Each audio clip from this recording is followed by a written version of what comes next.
রাধা।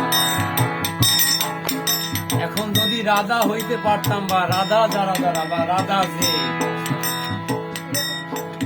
তার আর পারাপারেই বা কি দরকার?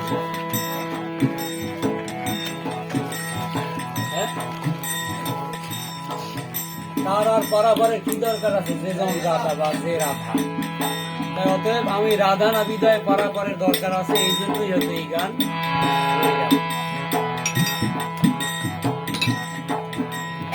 রাধার উল্টো শব্দ কি? ধারা। রাধা বলতে শুধু একজনই না, এই রাধা যার উল্টে সেটাই হলো যে কোনো পবিত্রের রাধা। ধারা, ধারা যার উল্টে সে হয় রাধা। এই রকমের ধারা উল্টো যার যার, তারা অবশ্যই ওপারের মানুষ, তারা এপারের না। তাদের আর পারেরও কিছু নাই। আর আমার এই গান গাওয়া লাগবে এই জন্যই যে আমি রাধা না।